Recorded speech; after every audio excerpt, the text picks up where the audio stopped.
मराठवाड्यामधील काँग्रेसचा नाराज गट दिल्लीमध्ये राहुल गांधींना भेटणारे काँग्रेस प्रदेशाध्यक्ष हर्षवर्धन सपकाळांना पदावरून हटवण्याची या गटाची मागणी आहे। तर मला प्रदेशाध्यक्ष पदावरून हटवण्याच्या वावड्या असल्याचा सपकाळांनी दावा केलाय।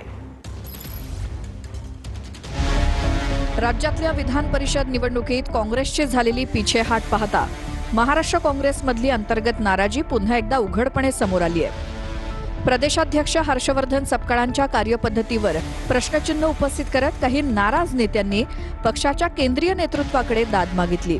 नागपूर आणि मराठवाडा विभागातील काँग्रेसमधले काही नेते वरिष्ठ नेत्यांच्या भेटीसाठी दिल्लीत दरबारी ठाण मांडून आहेत। मराठवाड्यातील काँग्रेस नेत्यांनी सोमवारी मल्लिकार्जुन खरगेंची भेट घेतली।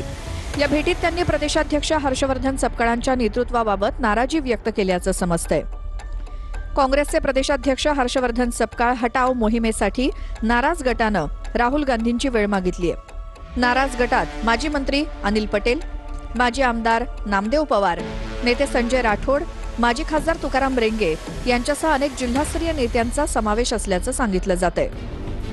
गेल्या काही महिन्यात पक्ष संघटना कमकुवत झाली असून कार्यकर्त्यांमध्ये असंतोष वाढल्याचा आरोप या नेते मंडळींनी केलाय।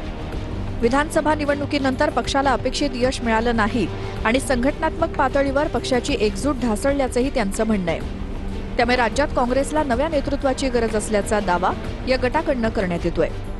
तर प्रदेशाध्यक्ष पदावरून हटवण्याच्या या वावड्या असल्याचं हर्षवर्धन सपकाळ म्हणाले। मराठवाड्यातले काँग्रेसचा गट नाराज आहे आणि ते राहुल गांधींची भेट घेणार आहेत आणि तुम्हाला प्रदेशाध्यक्ष पदावरून हटवायची त्यांची मागणी काय नक्की घडलेलं काय नक्की वावड्या उडवल्या जातात आहे आणि कोणी जर गेलं असेल तर त्यांनी नेतृत्वाला भेटावं। त्यामध्ये काही वावगं आणि याच्यामध्ये काही जर तर बोलण्यासारखं काही विषय नाही। यापूर्वीही काही आमदार आणि जिल्हास्तरीय पदाधिकाऱ्यांनी सपकाळ यांच्या कार्यपद्धतीबाबत पक्षश्रेष्ठींकडे तक्रारी केल्या होत्या।